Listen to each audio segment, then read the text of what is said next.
Hi, how are you? Today we're going to talk about the journey of the most of the show I enjoy the most, and that is One Piece. Yes. So, guys, I've said this show is pretty darn long, and some people have never started. And of which I've seen many YouTube videos showing you how to go about it, talking about how it's the journey. But I'm here to give you a different approach. Um, I don't know whether this approach gives spoilers, but I'm going to no, I'm not going to give spoilers because if you've not watched the show, certain acts won't make sense. The names of acts won't make sense. So I'm just going to break it down. So, the whole of One Piece up to now, maybe a journey about myself and One Piece. I began watching One Piece in 2000 and was it 10? Maybe 2010. A friend of mine, Brian, you know yourself, got me into watching One Piece, and similar to everyone, I was watching. I think I was because the art threw me off, so I was watching an episode a day until I reached a point of no return. Then I began downloading. Back then, we're not streaming, so you just download the episode. So I was downloading over 50 episodes a day, watching those same 50 that same very day, catch up, get another 50. Back then, the latest episodes were in the 400s. Now we're in the 1000s. So yeah, but back to back to the main point. How do you watch these anime, these all these episodes? um I'd like to intrigue you on the One Piece fandom website, and I show you how to break all this down, because right now it might look a bit massive when you think about 1,000 episodes, and in hindsight 1,000 episodes is long. 1,000 episodes is long. So but the way I like to look at it, I just like breaking down One Piece into two huge story arcs. Just two. Like just two. One I would call it the Grand Line, or Sea of Survival, or Super Rookie Saga. That one. And the second one I would like to call the Final Sea, or the New World Saga.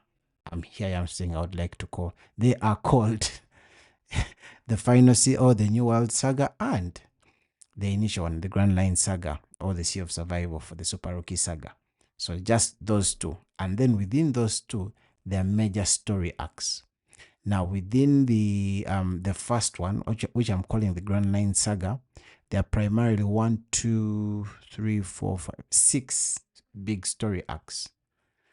You know, or you can call them, yeah, let me call them 6 big story arcs.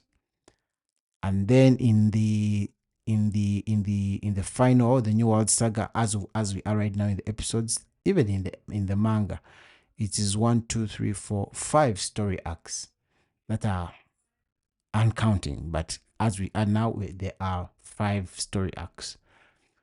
So maybe to share my screen and show you a bit. You see, so as I mentioned, this story arc, Super Rookie's story arc, and the Final C, New World story arc. So when you look at it like that, it doesn't begin to feel that huge. And when I said 6 major story arcs in the first one, and 5, 1, 2, 3, 4, 5, it is not as crazy, right? Don't look at all these are just ranges. They're talking about the episodes, the chapters for those who read manga. That you don't have to worry about that. All you have to worry about is the story arcs you're dealing with. So at that point, it's not really a scary concept, and you can really sit down through these. You get, and for the beginning, for most of the story arcs within the first saga, most of those story arcs were not super long, so you can pretty much boss your way through them. And believe me, each one of them has huge highlights. Each individual story arc has a moment where you'll be like, okay, this is my point of no return. I can clearly tell you within the East Blue, I had my point of no return, and indeed that's where I did have my point of no return. Some people can highlight moments in Arabasta where it was their point of no return. Don't know much about Sky Island, as it was a good one, but I have not met a person who has told me there was a point of no return. But by this point, by the time you reach Sky Island, you've already bought into what they're selling. Water 7. If you are hard head and you refused, believe me, Water 7 will bring you down. You will have a point of no return. I've not met anyone who has gone past Water 7 and they are still doubting whether the show is any good. By this point, most people are saying it's peak. Thriller Bark. Not yet. As I said, by the time you reach here, you're on cruise control. Summit War, for me, at the Summit War is when I was like, this is the best show of all time for me. Once I finished this, I was like, I don't think there's any.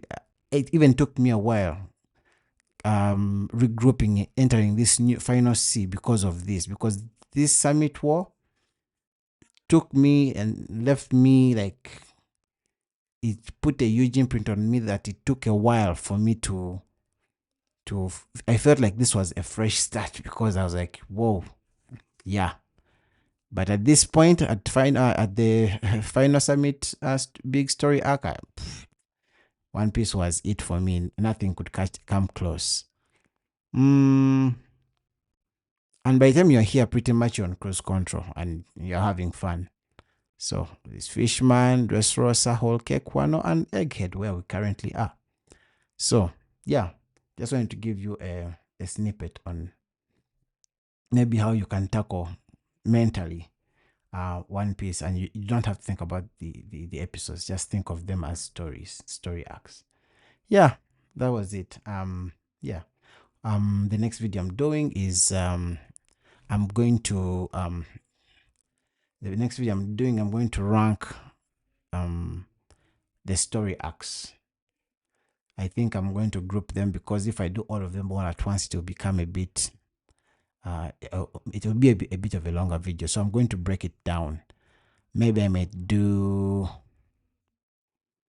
individual story arcs, or I'll bundle some. I'll see how it goes. I'll try and freestyle it and see. But yeah, that was it. Hope you get time to give it a shot. Thank you. Peace out.